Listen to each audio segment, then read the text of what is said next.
Hello friends, now I am going to start basic features of our constitution. The constitution started to implement in India by 26 January 1950.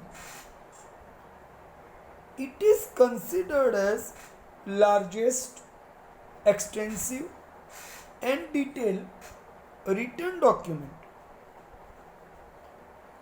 Its main features, I'm just giving you list of it so you can make the list of all features. Remember, you can make the list of all features first, so anytime you can write it. Okay, the first one is written document. Second one is size of constitution. Third one is single citizenship. Fourth one is center with strong federal structure. Fifth one is unified arrangement during crisis period. Sixth one is parliamentary system. Seventh one is independent and impartial judiciary. Eighth one is amendment in constitution. Ninth point is universal adult suffrage. 10th point is secularism. 11th point is judicial review. 12th point is fundamental rights and duties. 13th point is directive principles of self study. And 14th point is provisions for backward section and backward tribes. Barabar? Now you understand that these all 14 points are we are going to discuss. So it does not mean that in a similar lecture we will complete all 14 points, but step by step we are going. Okay, first one is we have already listed it. Which one is the first one? Written document, right? So as we know that it is a form of the book, so it is clearly said that it is a written one. But some countries in the world like Britain and Israel have no written constitution, but in tradition they are following. But for India we can say that we have adopted a written printed document of constitution. Considering the social, geographical, diversified circumstances and prehistorical notions like our condition of the history, we have adopted a written constitution. The Constituent Assembly had taken efforts to write down in 2 years, 11 months and 18 days, as we have understood earlier. So there is an importance of our written constitution. So don't forget that this is the effort of 385 members. They have contributed their days, spent their time in discussion to give us best kind of the constitution in its own. The second one is size of constitution. Okay, now you understand our constitution is divided in a different sections, 22 sections, include 395 articles when it was started and 8 appendixes means schedule. But now, out of the 395 articles is changed to 450 plus articles. Instead of the 8 appendixes, now 12 appendixes are there, and numbers of changes have already been brought in our constitution. So our constitution is largest kind of the written document. Now you understand one thing, that our constitution is giving us different provisions for state administration, and we follow it. It gives us state detail of state administration, interstate relationship, international relationship, fundamental rights, principles for political policies, discussion about the judiciary, discussion about the election commission, government establishment of government institutions, importance of the scheduled caste, scheduled tribe, minorities and deprived groups. Everything is being explained here, and our constitution has extensively detailed way, in the detailed way, have discussed about these all aspects. So it is considered to be most important written document in large size with extensive information. Right? Now I am moving to the third one, is a single citizenship. So you know that many countries have dual citizenship for their citizens, including America. But in India, there is single citizenship. It means we, the people living in the India by our birth, are called to be citizen of India. Wherever we live, in whichever the state is not important, but we are said as citizen of India.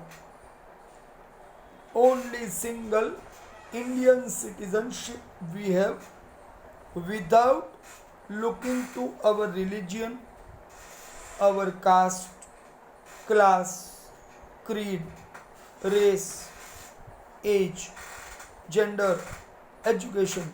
Nothing is being taken in consideration when deciding our citizenship.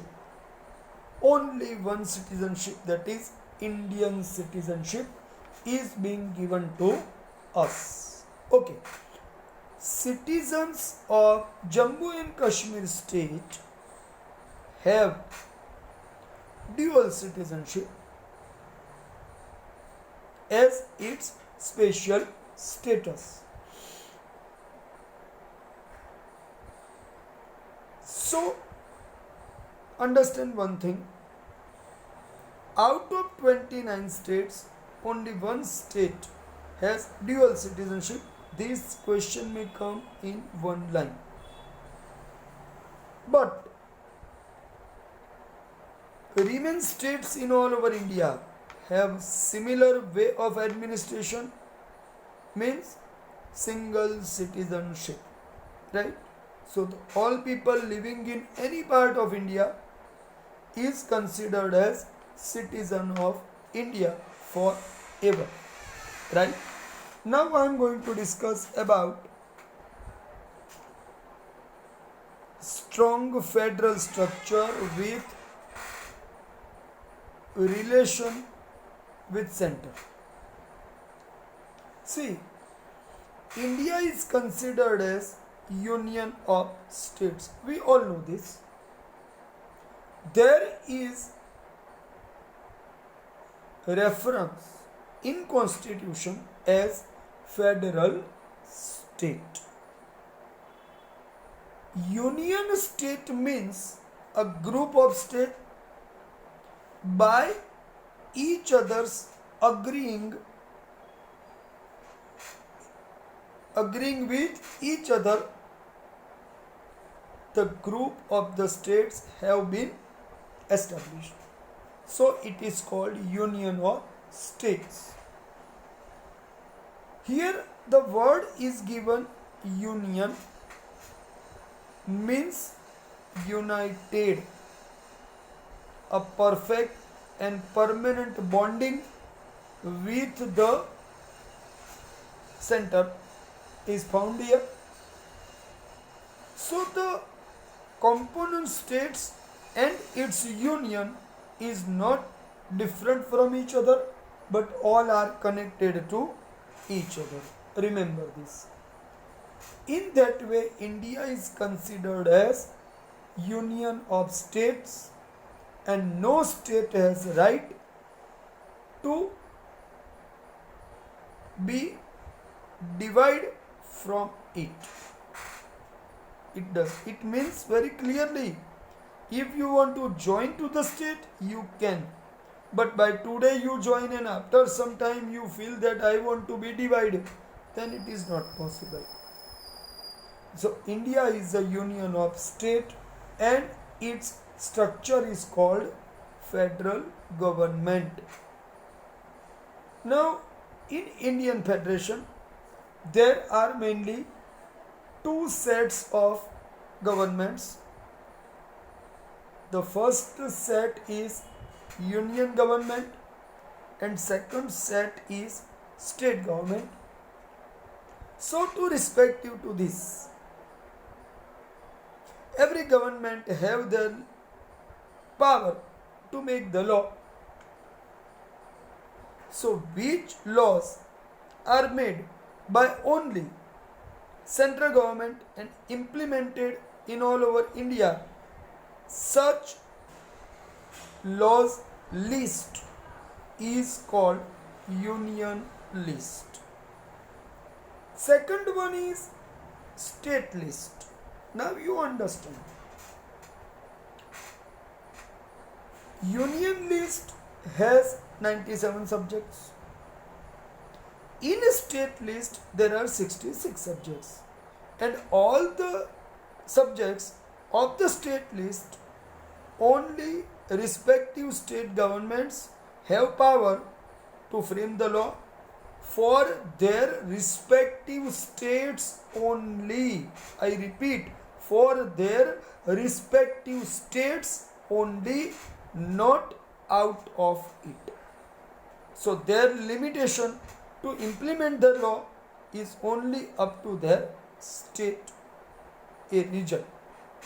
So these laws are called state laws, and its list is called state list.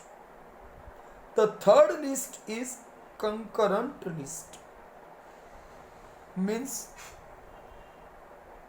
here the list is made of different subjects, is having totally 47 subjects, and this list is called list of subjects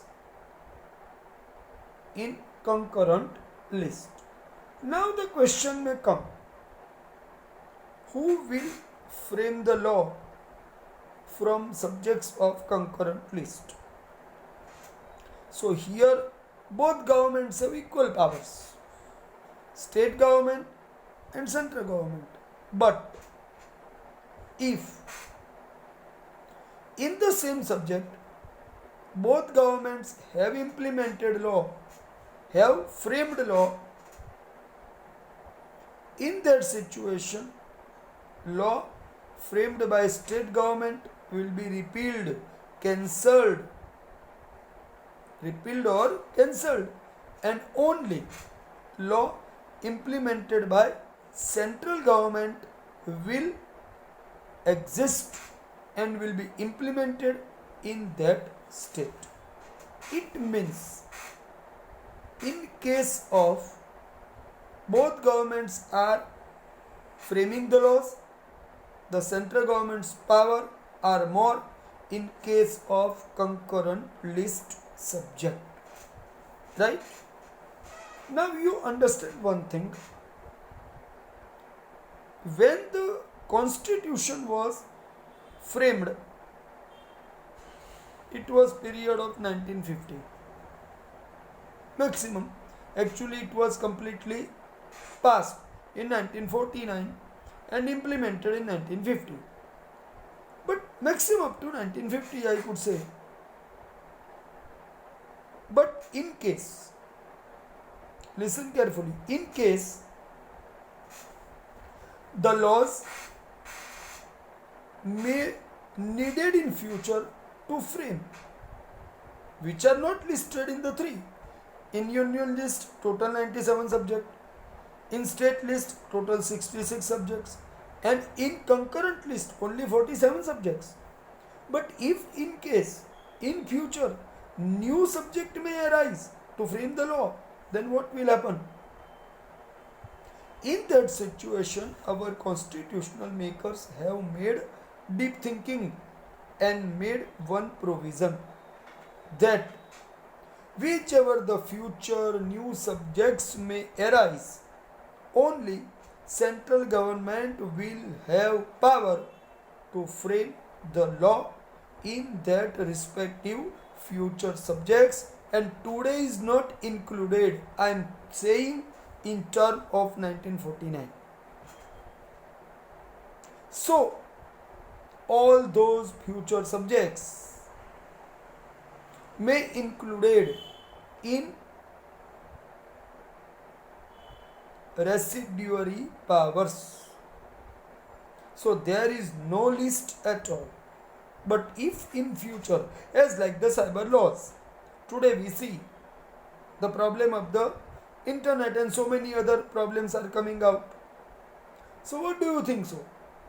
Only central government has power to frame the law in case of the cyber laws, because in those days when our constitution was in implementing process or in framing process, those days the computer was not in exist. So it would be a new subject. So it has been added in the residuary power today. So the cyber laws are framed by the central government. As example I am saying. Right? Okay. Now we understand that only one line in all this discussion, that in all subjects maximum you can see which government has maximum power. Naturally central government. So it is called that central government has more power in comparison to state government in case of framing the laws. Right, my friends? So here I discussed about the detail of federal structure. Now I am going to discuss about some other part except the laws. If the financial distribution is matter in federal structure, today there is a law made under GST, goods and service taxes. It is framed by the government of India. So it is considered as a union government's power. And financial distribution of resources is completely done as per the constitution between state governments and central government. Excise, customs, export import, these are the duties. Duties are one kind of the tax. Income tax, now the GST, right? Instead of the sales tax, the GST has come. all these taxes are decided by central government. But in earlier, when the sales tax was exist, it was decided by state. Revenue tax is decided by state. Entertainment tax is decided by state. Educational tax is decided by state, and only state have power to make the framework of the taxation in this respective kind of the taxes. So here there is a distribution in topic relating to financial resources distribution. Also maximum power is in hands of central government, and now after the GST has been included, the more power has come in hands of central government. So understand one line: central government has more power in case of federal structure. Now the next point is called unified arrangement during crisis. So unified means single house arrangement. So if any situation of emergency may arise in India, it is called period of crisis. Three provisions are given in Constitution. First is a national emergency in case of war, external attack of terrorist, and armed rebellion, means the soldier took weapons against own government. In all this situation, the central government will have maximum power to declare in India national emergency. Second one is constitutional emergency. If law and order is broke down in a respective state, means wherever the constitutional breakdown may happen, only for that state administration functions will taken in hand by the central government,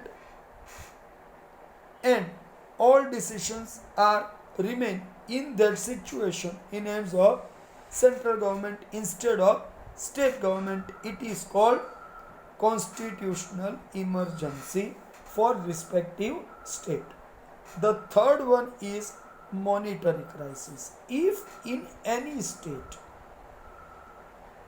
the prices are increasing due to value erosion of money or currency,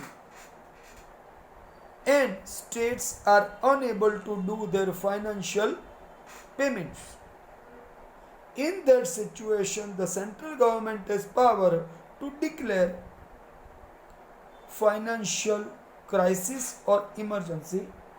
In that situation also,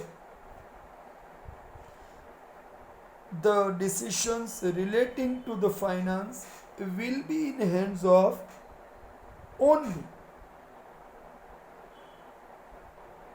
central government. It means here you understand one thing, that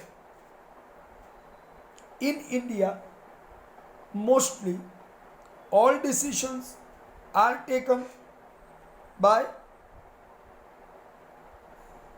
respective governments, but in situation of the crisis all administration will come under the roof and the control of central government. Right? Now I am going to discuss that parliamentary system, the sixth feature of Indian Constitution. Parliamentary system of governance is exist in India.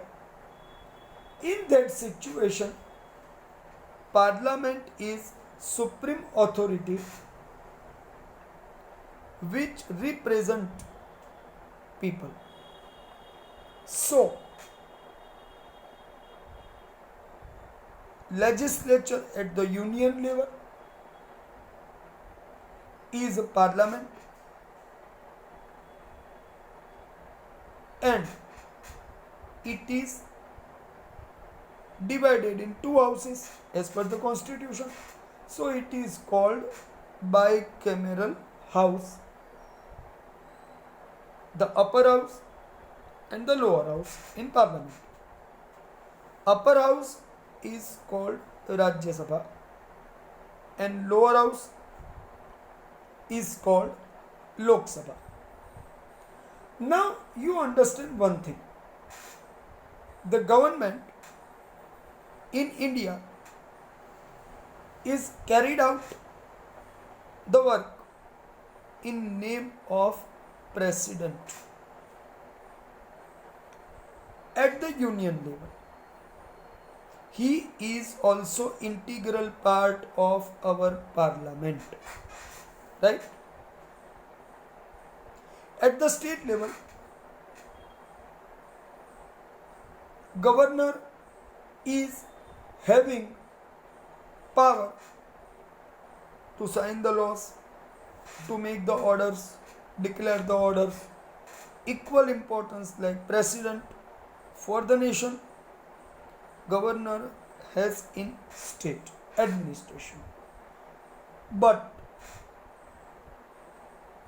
as in central level, the actual power to do the administration in hands of Prime Minister and his Council of Ministers.